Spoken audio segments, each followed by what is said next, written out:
Hello student, welcome to my channel Biobytes with doctor Aradhana. कैसे हैं आप लोग? अब आपके पास शेष 2 डेज बचे हैं, आपके पास 2 दिन बचे हैं और उसमें हमें ज्यादा से ज्यादा तैयारी आपके लिए करवानी है। और उसके लिए मैं यहाँ पर आपको लेकर आई हूँ 50 MPQs यानी कि मोस्ट प्रोबेबल क्वेश्चंस जो आपके एग्जाम में आने के 100% चांसेस हैं। तो अब सबसे पहले मैं आपको chapter wise sexual reproduction in flowering plant में जो क्वेश्चंस आने वाले हैं उनको बताऊंगी।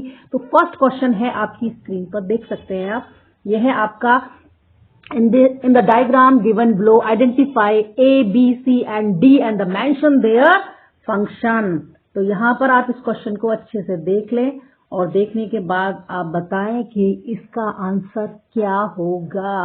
और जो भी आंसर है आप कमेंट बॉक्स में मुझे देते जाएं और आप स्क्रीन पर उसका आंसर लेते जाएं। तो यहाँ पर आप देख सकते हैं ABCD एक डायग्राम बेस्ड क्वेश्चन है और यहाँ पर आप इसे कंप्लीट करेंगे। तो जो A है आपका, वो है आपका connective, the portion of sterile tissue of anther that form the body.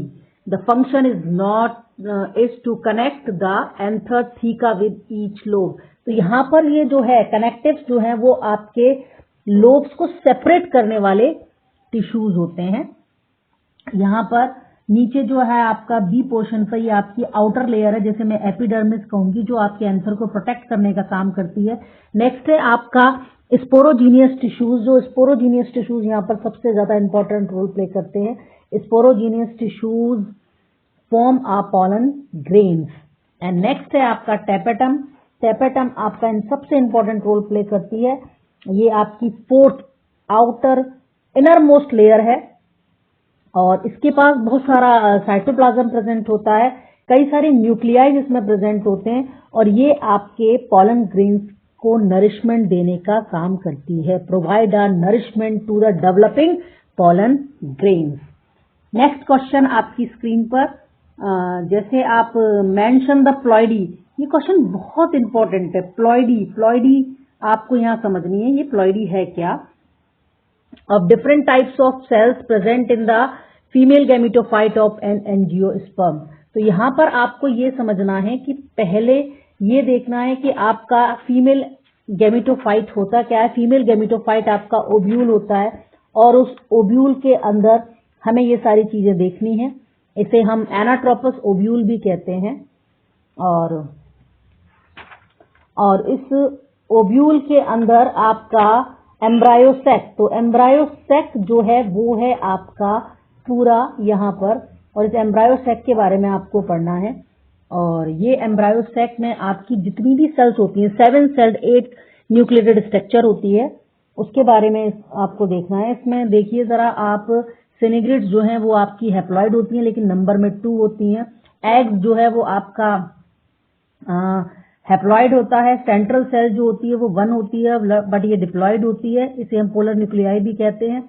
Antipodal cells जो हैं वो आपकी 3 होती हैं। तो एक फीमेल गैमेटोफाइट जिसे हम एम्ब्रायो सैक कहते हैं, ये आपके एनाट्रोपस ओव्यूल के अंदर प्रेजेंट होता है और इसके पास 7 सेल्ड और 8 न्यूक्लिएटेड स्ट्रक्चर होती हैं, जहां पर आपके 1 जो है वो आपका एग सेल है, 2 सिनिग्रिड्स हैं, 3 एंटीपोडल सेल्स और सिंगल सेंट्रल सेल है जो सबसे बड़ी सेल होती है, उसके पास 2 न्यूक्लियाई प्रेजेंट होते हैं।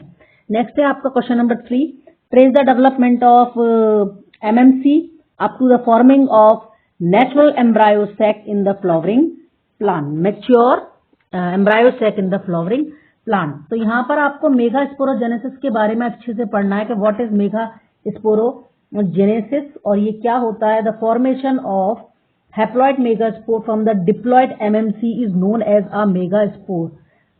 दूसरा आपका मेगास्पोर्स ही वो फर्स्ट सेल होती है जो फीमेल गैमेटोफाइट को रिप्रेजेंट करती है।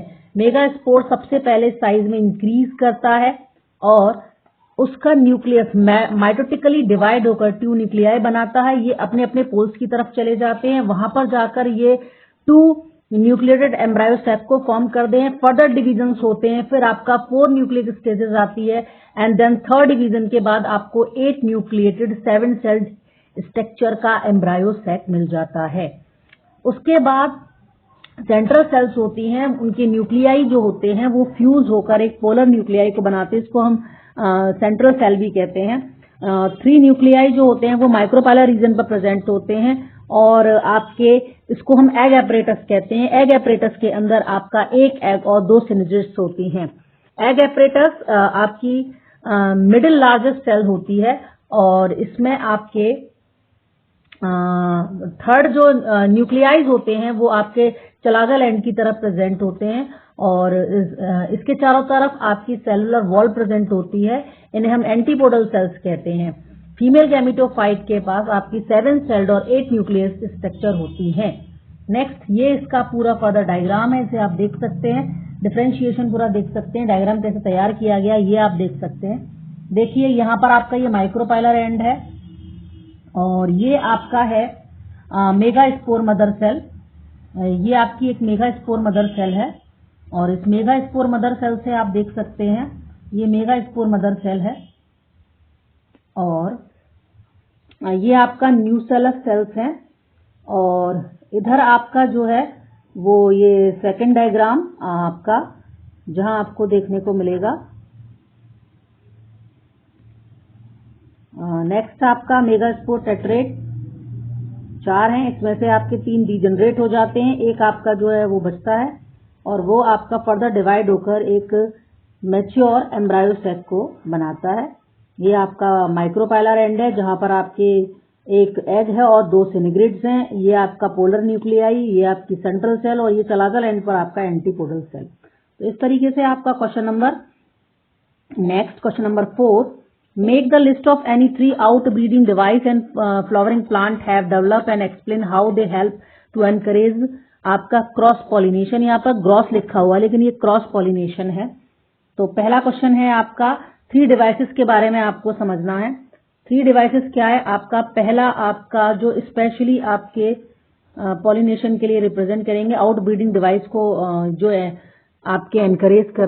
और इस मेगा स्पोर मदर सेल से आप देख सकते हैं ये मेगा स्पोर मदर सेल है और ये आपका न्यूसेलस सेल्स हैं और इधर आपका जो है वो ये सेकंड डायग्राम आपका जहां आपको देखने को मिलेगा। नेक्स्ट आपका मेगा स्पोर टेट्रेट 4 हैं, इसमें से आपके 3 डीजनरेट हो जाते हैं, एक आपका जो है वो बचता है और वो आपका फर्दर डिवाइड होकर एक मैच्योर एम्ब्रायो सेक को बनाता है। ये आपका माइक्रोपाइलर एंड है जहां पर आपके एक एग है और 2 सिनिग्रिड्स हैं। ये आपका पोलर न्यूक्लियाई, ये आपकी सेंट्रल सेल और ये चलागल एंड पर आपका एंटीपोडल सेल। तो इस तरीके से आपका question number 4, make the list of any 3 outbreeding device and flowering plant have developed and explain how they help to encourage आपका क्रॉस पॉलिनेशन। यहाँ पर ग्रॉस लिखा हुआ है लेकिन ये क्रॉस पॉलिनेशन है। तो पहला क्वेश्चन है आपका 3 डिवाइसेस के बारे में आपको समझना है। 3 डिवाइसेस क्या है आपका? पहला आपका जो स्पेशली आपके पॉलिनेशन के लिए रिप्रेजेंट करेंगे आउटब्रीडिंग डिवाइस को जो है आपके एनकरेज कर रहे हैं। आपका dichogamy in the some bisexual flowers the anther and stigma do not mature at the same time. हमें एंथर और स्टिग्मा को सेम टाइम पर मैच्योर नहीं आना है, सिंक्रोनाइजेशन नहीं करवाना है, अलग अलग तरीके से कराएंगे। तो यहाँ पर ये एग्जांपल्स भी दिए हुए हैं, जैसे एग्जांपल में सनफ्लावर, आपका स्वीट पी इसमें mature earlier than the anther. तो यहाँ पर आपको किसी भी तरीके से बाइसेक्सुअल फ्लावर में एंथर और स्टिग्मा को सेम टाइम पर आपको यहाँ पर मैच्योर नहीं होने देना है। नेक्स्ट है आपका हेट्रोस्टाइली। कुछ स्पीसीज में हमें स्टिग्मा और एंथर की पोजीशन को देखना है। एग्जांपल्स क्या है आपके? ऑक्सैलिस, जिससे कि कांटेक्ट दोनों का ना मिल पाए। तो इससे क्या होगा कि आपकी जो आउटब्रीडिंग डिवाइसेस में आपका जो सेल्फ पॉलिनेशन है वो आपका नहीं होगा, क्रॉस पॉलिनेशन के चांसेस बढ़ेंगे। नेक्स्ट है आपका dioecy. In this method the both autogamy and the geitonogamy are prevented in the several species such as papaya where the male and female flowers are present on the different plant. Each plant is either male or female. मतलब यहाँ पर यह है कि unisexual flower की बात की जा रही है, मेल अलग और फीमेल्स अलग। तो यहाँ पर आपका जेनोगेमी होगी और क्रॉस पॉलिनेशन 100% क्रॉस पॉलिनेशन होगा। नेक्स्ट है आपका question, why does the endosperm develop a precede embryo development in the angiospermic seed? तो यहाँ पर ये एंजियोस्पर्मिक सीड के बारे में दिया हुआ है कि ये है क्या? endosperm development proceed embryo development because an endosperm provide nutrition to the developing embryo. ये एंडोस्पर्म ही है जो आपका पैन से आगे चलकर एंडोस्पर्म जो न्यूट्रिटिव टिश्यू होता है जो आपके डेवलपिंग एम्ब्रायो को नरिशमेंट देने का काम करता है। तो नेक्स्ट क्वेश्चन आपका जो है वो नेक्स्ट चैप्टर से है जिसका नाम है ह्यूमन रिप्रोडक्शन। और ये आपका पहला क्वेश्चन है, mention the location and the function of Sertoli cells and Leydig cells in humans. तो यहाँ पर सर्टोली सेल्स जो है वो सेमिनिफेरस टिबल्स के आपको Sertoli cells are present in the seminiferous tubules, जो आपकी टेस्टीज होती हैं। टेस्टीज में आपके 250 कंपार्टमेंट होते हैं, उन कंपार्टमेंट के अंदर आपका प्रेजेंट होती है सेमिनिफेरस टिबल्स, वहां पर ये सर्टोली सेल्स प्रेजेंट होती हैं और ये जर्म सेल्स को स्पर्म्स को आपका नरिशमेंट देने का काम करती हैं। दूसरी आपकी सेमिनिफेरस टिबल्स के चारों तरफ एक स्पेस पाया जाता है, वहां उस स्पेस को हम कहते हैं इंटरस्टीडियल स्पेस, और वहीं पर ये तुम्हारी लीडिंग सेल्स प्रेजेंट होती हैं। इस तरीके से आपकी ये लीडिंग सेल्स एक एंड्रोजन रिलीज करती हैं, टेस्टोस्टेरोन को रिलीज करती हैं जो मेल प्रॉपर्टीज को रिप्रेजेंट करता है।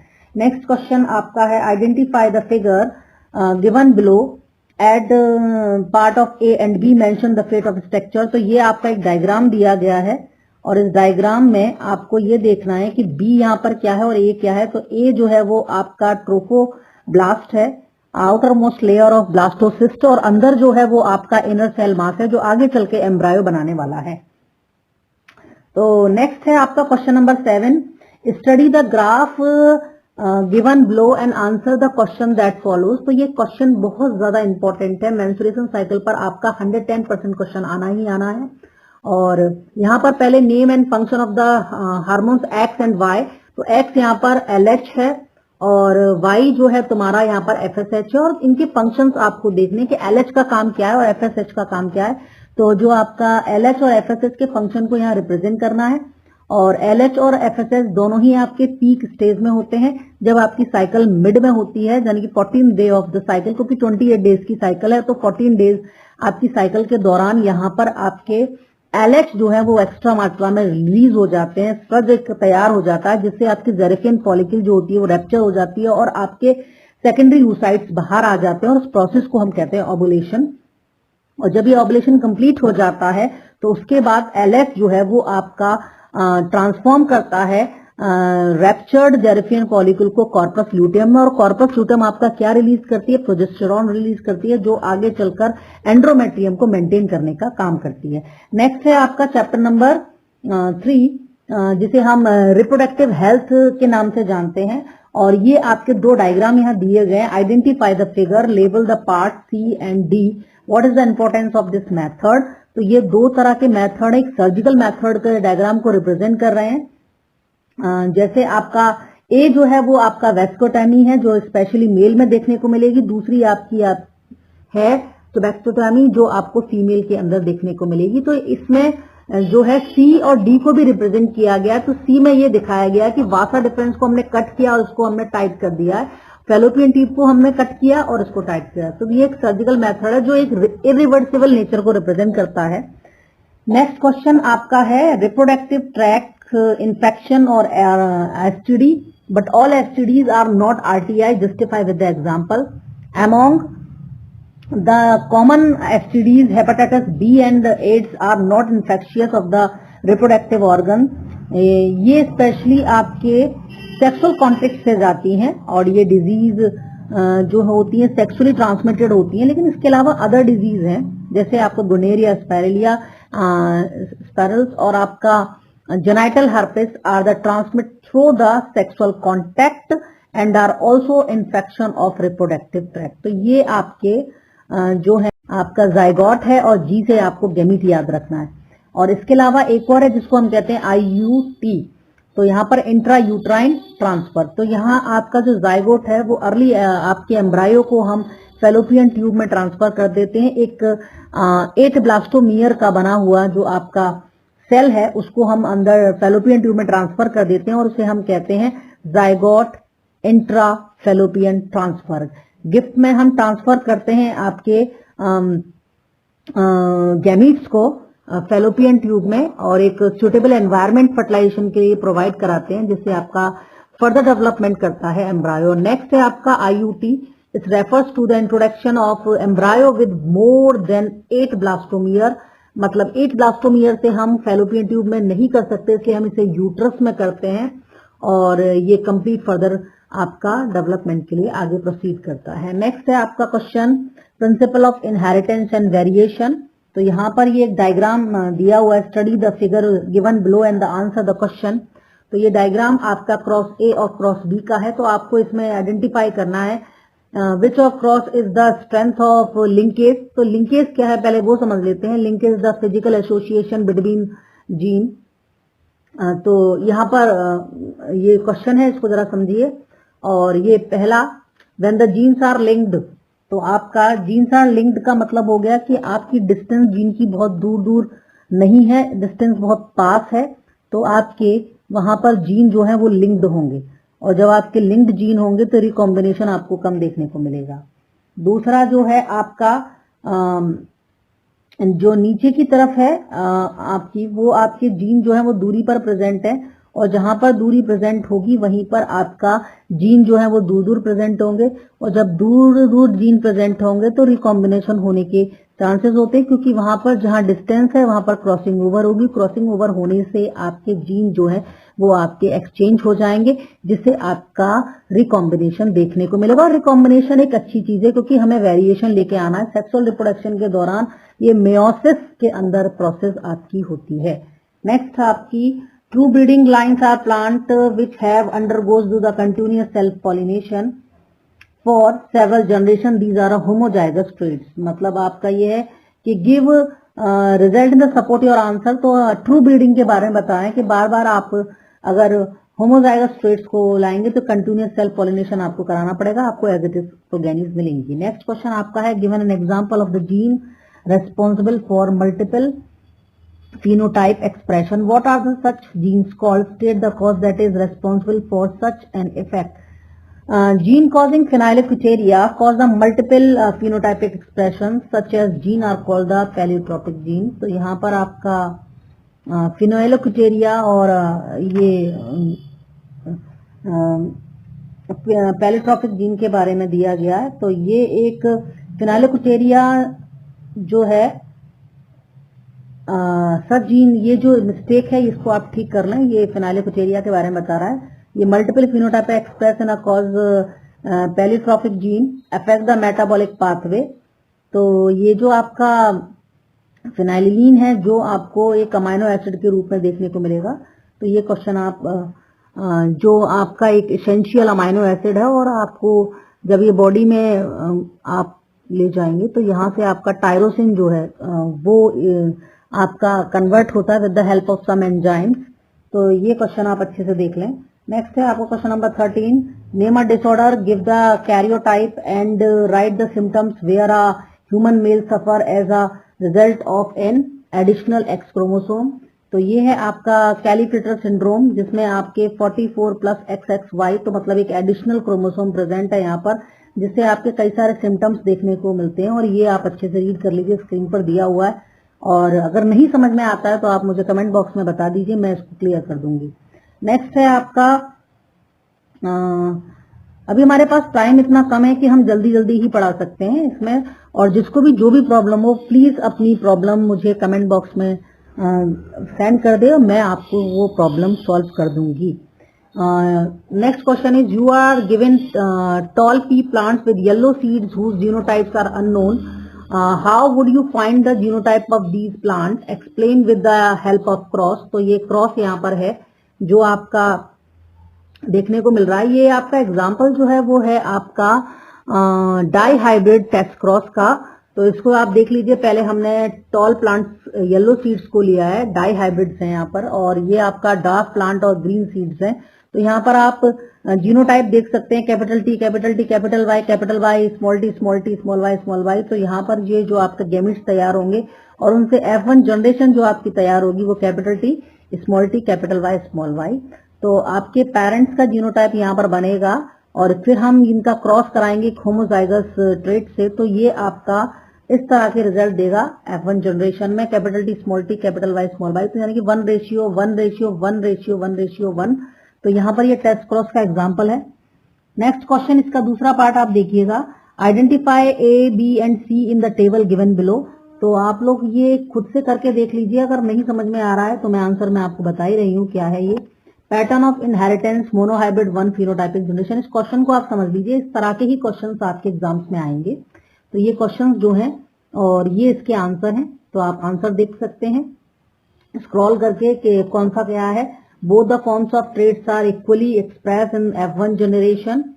तो ये ए है, ये बी डोमिनेंस दे रहा है, phenotypic expression of F1 generation, ये इस तरह की चीजें यहाँ दे रहा है। तो ये आप इसको अच्छे से समझ लीजिएगा, और जहां आपको समझ में ना आए आप उससे पूछ लीजिएगा। नेक्स्ट है आपका question number 15 normal vision woman, जिसके फादर जो है वो कलर ब्लाइंडनेस है, जिनकी शादी एक नॉर्मल विजन मेल से हुई है, तो क्या प्रोबेबिलिटी आपकी सन में और आपके डॉटर्स में देखने को मिलेगी। इसके ऊपर एक पेडिग्री चार्ट आपको एक्सप्लेन करना है। तो ये है वो पेडिग्री चार्ट जो मुझे एक्सप्लेन करना है। जीनोटाइप ऑफ द पेरेंट्स आपको बताना है। तो ये फादर का है जो XCY और मदर का जो है वो XX। मदर जो है वो नॉर्मल है, XCY मतलब आपका कलर ब्लाइंडनेस फादर है। कलर ब्लाइंडनेस फादर से आपका पहले तो हमें ये समझना है कि what is colour blindness. Colour blindness का मतलब हो गया जिनमें आपको डिफरेंशिएशन नहीं हो पाता है कि रेड कलर है या ग्रीन कलर है। कलर ब्लाइंडनेस है, ये एक जेनेटिक डिसऑर्डर होता है और एक्स लिंक्ड ट्रेट है ये, और बट ये रिसेसिव फॉर्म में होता है। तो यहाँ पर स्पेशली जो फीमेल्स होती हैं वो केवल होमोजाइगस कंडीशन में ही इन्फेक्टेड हो सकती हैं। मेल जो होते हैं वो आपके हेट्रोजाइगस कंडीशन में इन्फेक्टेड हो सकते हैं। फीमेल जो है आपके कैरियर्स होती हैं यहाँ पर, अगर आपका हेट्रोजाइगस कंडीशन है। तो मेल जो है वो आपके हेट्रोजाइगस कंडीशन में आपके जो है वो आपका इन्फेक्टेड होते हैं। अब यहाँ पर क्रॉस करके देखेंगे, तो क्रॉस करने पर आप खुद से भी करके देखिएगा, और जब आपको समझ में आ जाए तो ठीक है, नहीं तो ये आंसर यहाँ दिया हुआ है, इसे आप स्क्रॉल करके आराम से देख सकते हैं। ये इसका रिजल्ट है, देखिए ये रिजल्ट है, एक पेडिग्री चार्ट यहाँ बना हुआ है। और probability of the colour blindness son जो है वो 50% है, और जो डॉटर हैं ब्लाइंड डॉटर्स जो हैं वो कलर ब्लाइंड डॉटर्स जो है वो 0% है, क्योंकि यहाँ पर मेल जो है वो इन्फेक्टेड है, फीमेल जो है वो यहाँ पर नॉर्मल है। तो कैरियर में फीमेल्स भी यहाँ देखने को नहीं मिलेंगी। नेक्स्ट है आपका chapter molecular basis of inheritance, और यहाँ पर आपको AUG के ड्वेल फंक्शन को बताना है और give the sequence in it is transcript from its anticodon. तो यहाँ पर ड्वेल फंक्शन है, ये क्वेश्चन बहुत बार आ चुका है और इसके आने के पूरे चांसेस हैं। It's codes for amino acid methionine, मतलब आपका एक अमाइनो एसिड है उसके लिए ये कोड करते हैं, और आपकी जो इनिशिएशन प्रोसेस है आपकी ट्रांसलेशन की, उसको यहाँ पर ये इनिशिएट करने का भी काम करते हैं। इसका कोड होता है AUG। जो हमारी प्रिमिटिव अर्थ पर प्रेजेंट थी वही सेम एटमॉस्फेयर उन्होंने लैब में तैयार किया था। After a week they observe presence of amino acid, और ये इनका ऑब्जर्वेशन था अमाइनो एसिड, और उसके साथ साथ कुछ कॉम्प्लेक्स मॉलिक्यूल भी देखे थे, जैसे sugar, nitrogen bases, pigments, fat, ये सारी चीजें देखने को मिली थी। बाद में इनका जो कंक्लूजन था इस एक्सपेरिमेंट का वो ये था, ये डायग्राम आप प्लीज अच्छे से देख लीजिएगा, इसकी लेवलिंग भी आ जाती है। जो कंक्लूजन था वो ये था कि it provide the experimental evidence for theory of chemical origin, मतलब आपकी केमिकल ओरिजिन के बारे में यहाँ बताया गया है कि कैसे आपकी केमिकल ओरिजिन हुई है। फर्स्ट आपकी जो है वो नॉन सेल्यूलर फॉर्म्स तैयार हुए थे लगभग 3 बिलियन ईयर एगो, और ये आपकी नॉन सेल्यूलर बायोमोलिक्यूल जो है वो आपके DNA, RNA, पॉलीसेकेराइड से जो है वो तैयार हुए थे। तो ये डायग्राम भी आपको अच्छे से देखना है, और इसमें ये पूछा जाता है गैसेस के बारे में, ये भी आपको देखनी, इसकी लेबलिंग भी आपको अच्छे से करनी है। एक बार इसकी प्रैक्टिस करेंगे अच्छे से आपको आ जाएगा। नेक्स्ट है आपका human health and disease, chapter number 7। ये आपका कम से कम 9 मार्क्स का आएगा इस बार। तो ये आपका लिस्टेड किया गया है डायग्राम। तो यहाँ पर 2 पार्ट्स में इस क्वेश्चंस को डिवाइड किया गया है। तो list the two types of immunity human beings. Human body is born with the explain differences between the two types. Next है आपका identify the A, B, C and F in the diagram of antibody molecules given below. तो इस question को आप screenshot कर लीजिए या फिर इसको देख लीजिए, स्क्रीन से ही देख सकते हैं। तो यहाँ पर ये बी और डी मिलाकर यहाँ डी चेन तैयार की गई है, ई चेन तैयार की गई है। What is F, what is a, ये आपको बताया गया। तो यहाँ पर ये सारी चीजें हैं जो आपको समझनी है और ये इसका आंसर है। इसी आंसर में आप देख सकते हैं इनेट और आपकी एक्वायर्ड इम्यूनिटी के बारे में बताया गया। 2 टाइप्स की इम्यूनिटी होती है, जो जन्मजात होती है वो आपकी इनेट है, और जो आपकी बाद में एक्वायर्ड होती है उसे हम एक्वायर्ड इम्यूनिटी कहते हैं। जो जन्म के बाद हो वो आपकी एक्वायर्ड इम्यूनिटी है। और ये इसका पूरा आंसर है, आप इसे चेक कर सकते हैं। जहां समझ में नहीं आया आप मुझसे पूछ सकते हैं। नेक्स्ट है question, identify A B C and D in the application of retrovirus HIV virus. आपका ये HIV वायरस है, रेट्रोवायरस के नाम से जाना जा रहा है। ये डायग्राम जो है वो आपका NCERT में भी दिया हुआ है, इसमें भी पूछा गया है what is A B C D। तो यहाँ पर A जो है वो रिवर्स ट्रांसक्रिप्शन है, D जो है वो वायरल DNA है, और जो C है वो न्यू वायरल DNA है जो एक इन्फेक्टेड सेल से प्रोड्यूस हो रहा है, और D जो है वो न्यू वायरल आपका तैयार हो रहा है जो अदर सेल्स को इन्फेक्टेड करेगा। नेक्स्ट क्वेश्चन आपका है 26 question.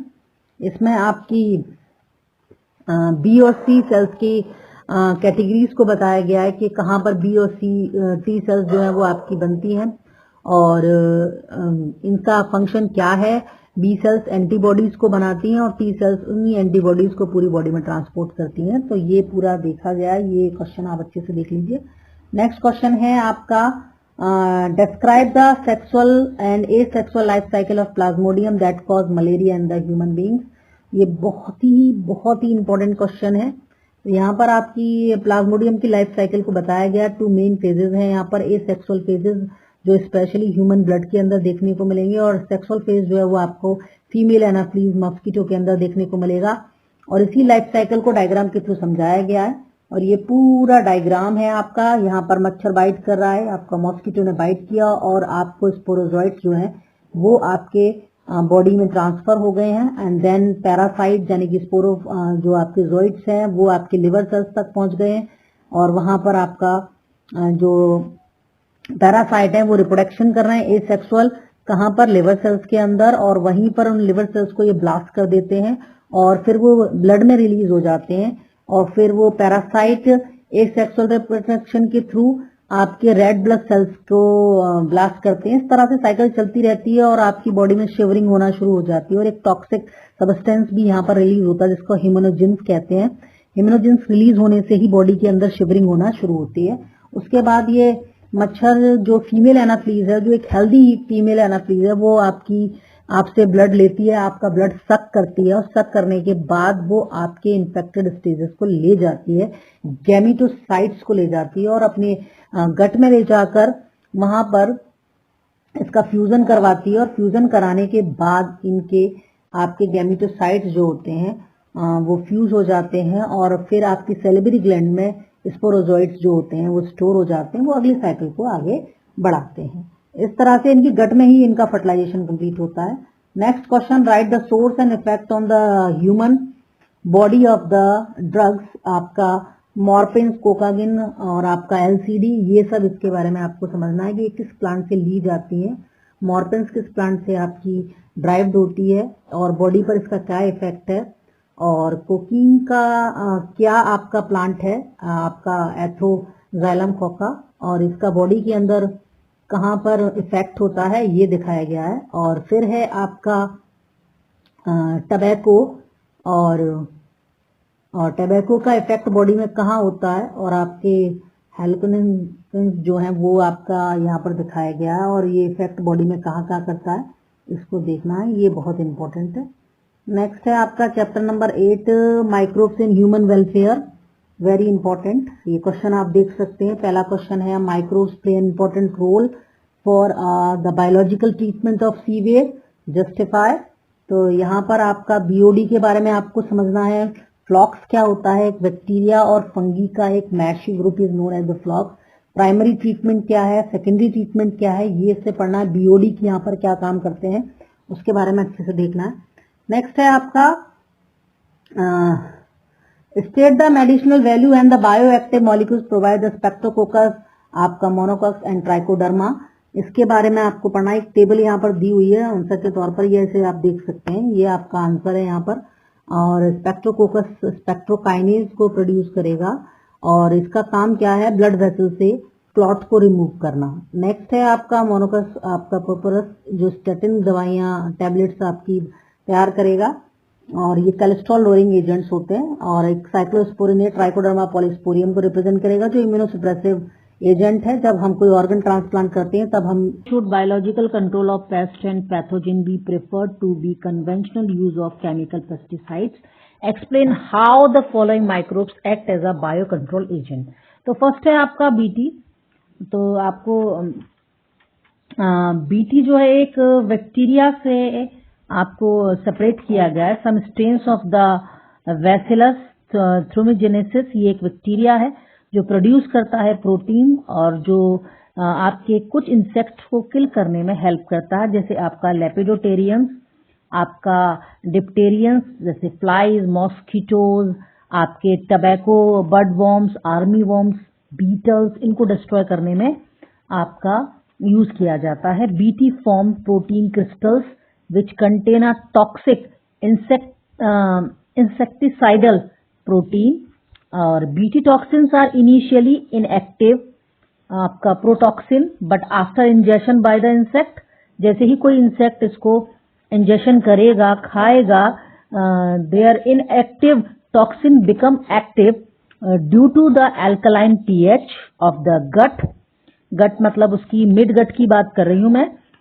Which solubilise the crystal, जैसे इस क्रिस्टल जो होंगे वो आपके एक्टिवेटेड हो जाएंगे और जो एक्टिवेटेड टॉक्सिन है bind to the surface of mid gut epithelial cells and this create pores which causes cell swelling. तो यहाँ पर आपका क्या होगा, पोर्स बन जाएंगे, स्वेलिंग शुरू हो जाएगी, लाइसिंग हो जाएगी, further leading to death of the insect. तो उसके बाद इंसेक्ट जो होगा वो उसकी डेथ हो जाएगी। तो स्पेसिफिक बीटी जो है वो आपका ऑब्टेन फ्रॉम टॉक्सिन जीन के लिए कुछ आपके जीन तैयार हैं, जैसे आपका क्राई और cry which is the various type of gene. For example protein आपका encoded by a gene cry first AC and cry second AB. तो ये जो दोनों जीन हैं ये आपके कॉटन बॉलवर्स के लिए यूज किए जाते हैं और क्राई फर्स्ट एबी आपका कॉर्न बोरवर्स के यूज किया जाता है। अभी रिसेंटली बीटी टबैको के मतलब टबैको प्लांट्स के लिए भी हमने बीटी तैयार कर ली है, जो हॉर्न बॉर्न को आपका क्लियर होगा। ये एक फर्स्ट कल्चर्ड आपका बीटी टबैको है। नेक्स्ट कैसे इसको आप एप्लीकेट करेंगे, एप्लीकेशन कैसे किया जाता है बीटी का, ये आप देख सकते हैं। BT is commonly formulate as a liquid spray. It is applied directly to the plant surface which insect larva feed.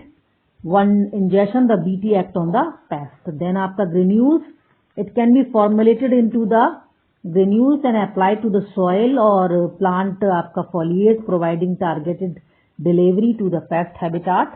And next आपका BT crops के रूप में, जाने कि आपका जेनेटिकली इंजीनियरिंग क्रॉप्स भी यहाँ यूज की जाती है और इस तरह से इसको हम एप्लीकेट करते हैं। नेक्स्ट है आपका nucleo polyhedrovirus, they are use in the biological control also और ये आपका एक species specific narrow spectrum insecticidal application है।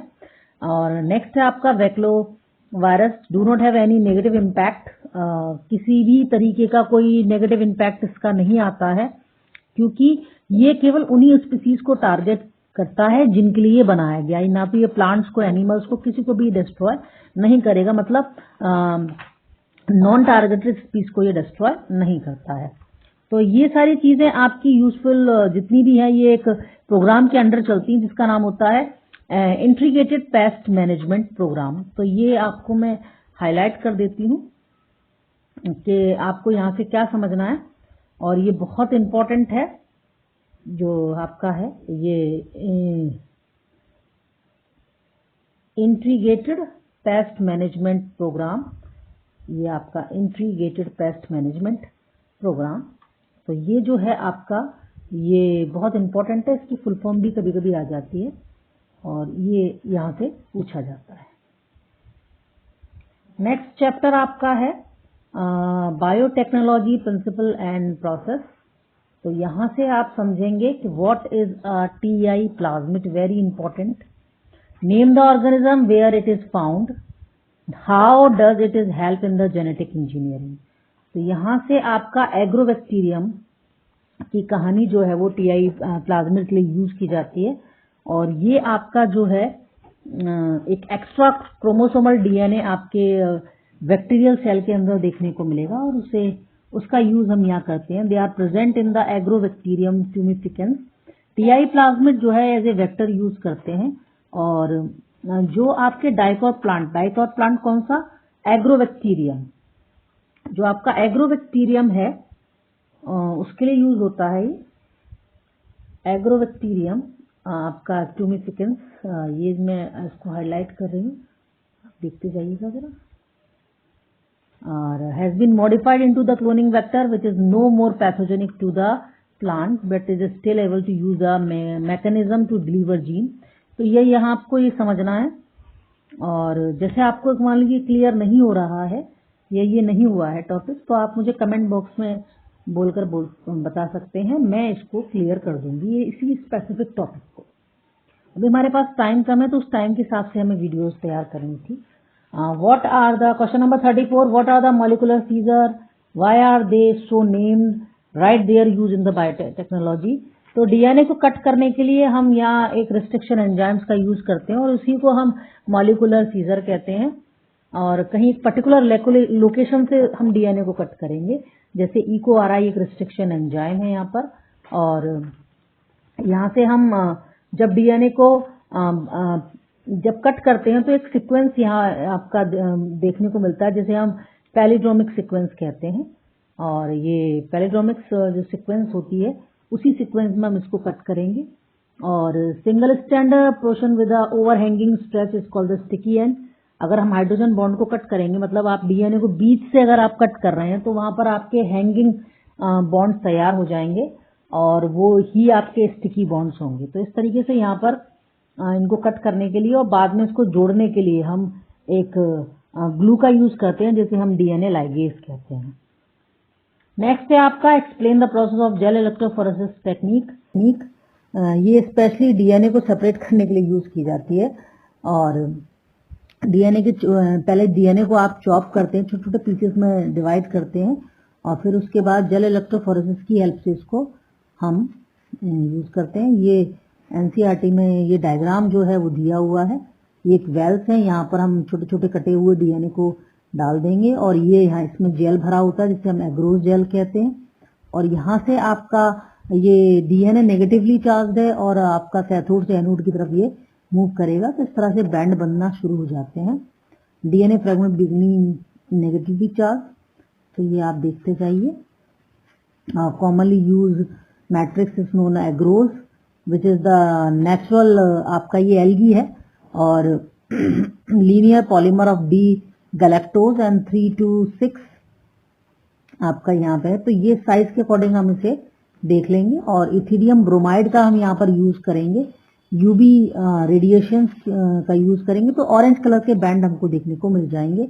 और ये इल्यूशन वर्ड भी हम यहाँ पर यूज कर रहे हैं, इल्यूशन इज वेरी इंपॉर्टेंट। और नेक्स्ट आपका है पीसीआर। यहाँ पर आपको पीसीआर आपको एक स्केच के थ्रू रिप्रेजेंट करना है पॉलीमरेज चेन रिएक्शन में, और इस आंसर को देखना है। और यहाँ पर 3 आपके वो हैं, ये आपका डायग्राम है पूरा, इसको आप देख लीजिए, एनसीईआरटी वाला ही डायग्राम है। तो यहाँ पर ये पूछ रहा है नेम द प्रोसेस ए, तो ए पूछ रहा है, ये ए यहाँ पर हाईलाइटेड है। और ये डायग्राम जब आप देखेंगे तब आपको यहाँ देखने को मिलेगा, ये डायग्राम आपका दिख रहा है।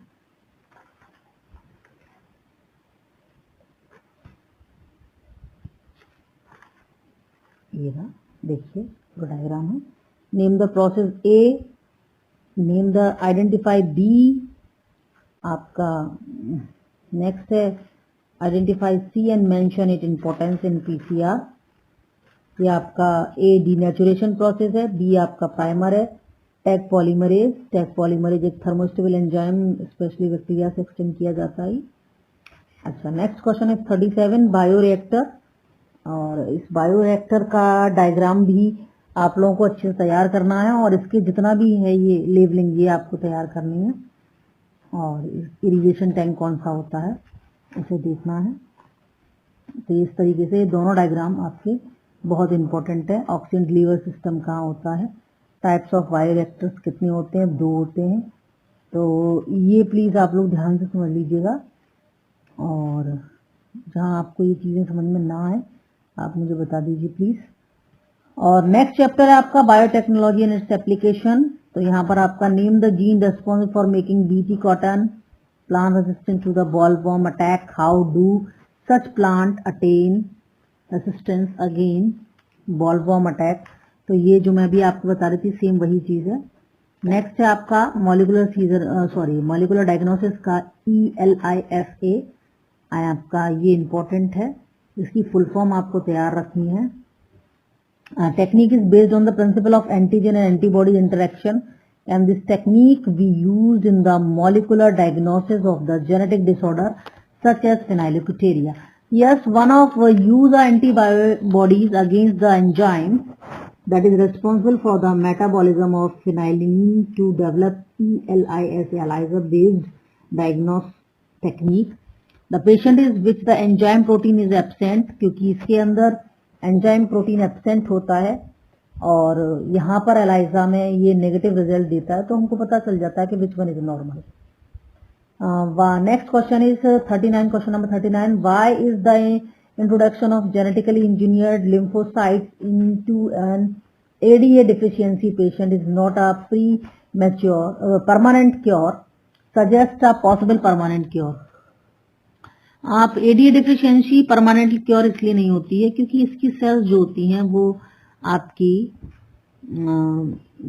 पूरे तरीके से काम नहीं करती हैं। यहाँ पर नेक्स्ट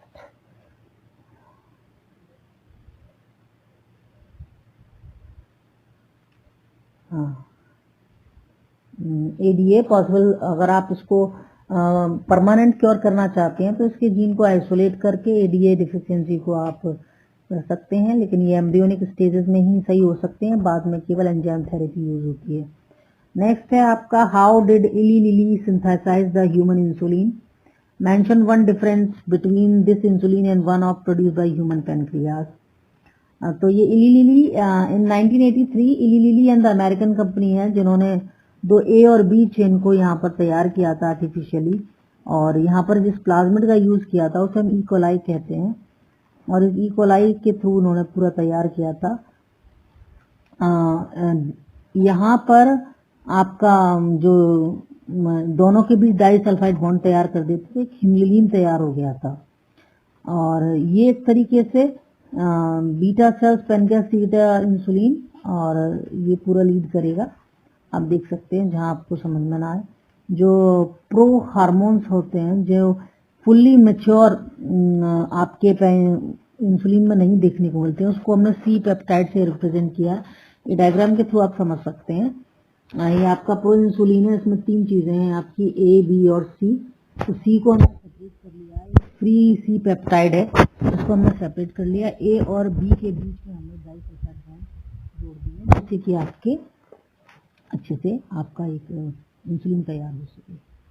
नेक्स्ट है आपका organism and population, identify the curve A and B shown in the graph, response for the growth pattern A and B।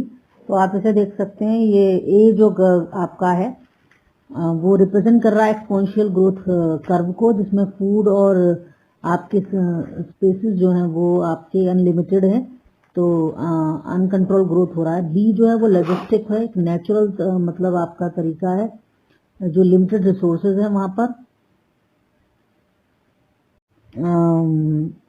PD जो है वो number of individual in the region upon आपका size of unit area of the region, तो PD is equal to N upon S।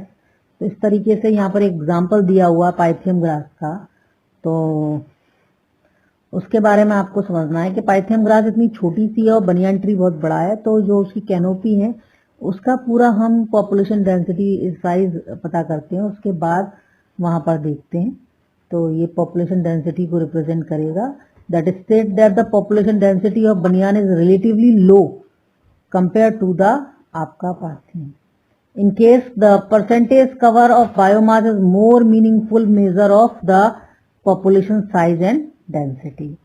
Birth rate and natality rate, death rate, sex ratio, population density, ये सब आपके population attributes हैं। Method of population को हम क्या क्या method है population density को measure करने के लिए? पहला है biomass, आपका जैसे 100 parthenium plant and 1 huge banyan tree, तो ये बायोमास हो गया। रिलेटिव डेंसिटी एग्जांपल के तौर पर नंबर ऑफ फिश कैच पर trap from a lake. Next आपका नंबर ह्यूमन पॉपुलेशन, मतलब आप ह्यूमन पॉपुलेशन को नंबर से काउंट कर सकते हैं। Indirect estimation example without actually counting seeing them, जैसे आप टाइगर को नहीं देख पा रहे हैं तो वो आप उसके या तो पग मार्क से देख पाएंगे या फिर आपके फीकल पैटर्न से देख पाएंगे। ठीक है। नेक्स्ट है आपका question number 45, define the following terms and give one example of each. Communalism, आपका पैरासिटिज्म, म्यूचुअलिज्म, इंटरस्पेसिफिक कंपटीशन। तो ये आपको एग्जांपल के साथ साथ समझना है कि कौन से क्या क्या है। जैसे आपका कम्युनलिज्म का एग्जांपल है आपका यहाँ पे एक टेबल एनसीईआरटी में दी हुई है, उसके साथ इसे मैच कर लें और एग्जाम्पल भी आपको उसके साथ सेट करने हैं। तो इस तरीके से आपको यहाँ पर समझना है, देख सकते हैं आप लोग। नेक्स्ट इकोसिस्टम, आपका डेट्रीवोरस और आपका डिकम्पोजर, प्राइमरी और सेकेंडरी प्रोडक्टिविटी। तो ये आपकी टेबल दी हुई है, आप इसमें देख सकते हैं क्या लिखा हुआ है। व्हाट इज डेट्रीवोरस, जो डेड एंड डिकिंग पर अपना फूड फीड करते हैं उन्हें हम डेट्रीवोरस कहते हैं, जैसे अर्थवॉर्म। डिकम्पोजर्स जैसे आपका विच ये तरीका के ऐसे ऑर्गेनिज्म है जो एक एंजाइम सीक्रेट करते हैं और कॉम्प्लेक्स ऑर्गेनिक मैटर को चेंज करते हैं इन ऑर्गेनिक सब्सटेंसेस में, जैसे बैक्टीरिया और फंगी। प्राइमरी और सेकेंडरी प्रोडक्टिविटी क्या है? द अमाउंट ऑफ बायोमास और organic matter produce per unit area over a time period by a plant during photosynthesis. तो ये वो हो गया। Secondary productivity is the rate of assimilation and formation of new organic matter by consumer. Next आपका 47, productivity, explain various function of ecosystem. Productivity, energy flow, decomposition, आपका nutrient cycle, ये सारे हैं। और डिकम्पोजिशन आपको अच्छे समझना है, एनर्जी फ्लो क्या है वो आपको देखना है, और न्यूट्रिएंट साइकिल के बारे में समझना है। और ये सब इम्पोर्टेंट, ये जितना भी मैंने आपके लिए बनाया है सारा इम्पोर्टेंट है। नेक्स्ट है आपका बायोडाइवर्सिटी एंड इट्स कंजर्वेशन, जिसमें आपका इकोलॉजिकल प्राइमेट्स को आप पढ़ेंगे और इस इकोलॉजिकल प्राइमेट्स के बारे में आपको पढ़ना है। अपराइट प्राइमेट क्या है, ये सारी चीजें देखनी है। तो ये आपका प्राइमेट ऑफ नंबर। नेक्स्ट आपका प्राइमेट ऑफ बायोमास। तो ये जो आपका प्राइमेट ऑफ नंबर है, exception is a tree ecosystem, इसको मैं हाईलाइटेड कर रही हूँ। Exception is a tree ecosystem where the pyramid of number is inverted and biomass में it can be always upright. And अगर मैं इसको पॉन्ड इकोसिस्टम में देखूं तो ये इन्वर्टेड होगा। फाइटोप्लैंक्टन आपके कम होंगे, जूप्लैंक्टन तो आपके ज्यादा होंगे। एनर्जी के केस में ये आपका अपराइट होगा। और नेक्स्ट आपका है ये लेवल, देखिए ये एनर्जी के लिए expand IUCN. What is IUCN? Red data list. Give any 2 uses of this list. आपके हैं IUCN, international union for conservation of nature and natural resources. IUCN red list is a catalogue of species and sub species that are facing the risk of extinction. तो यहाँ पर ये आपको समझना है ये क्या है इंफॉर्मेशन और ये क्या है क्वेश्चन नंबर आपका लास्ट है ये 50, question number 50, why should be conserve biodiversity, explain with reason. Mention the importance of biodiversity hot spot. तो ये आपका कंजर्वेशन का टाइप भी दिया हुआ और हॉट वो भी दिए हुए हैं। नैरो यूटेरियंस वगैरह आपका यहाँ एथिकल आर्ग्यूमेंट्स आएंगे, आपके ब्रॉड यूटेरिन आएगा। ये सारी चीजें आप इसे पढ़ ले सकते हैं।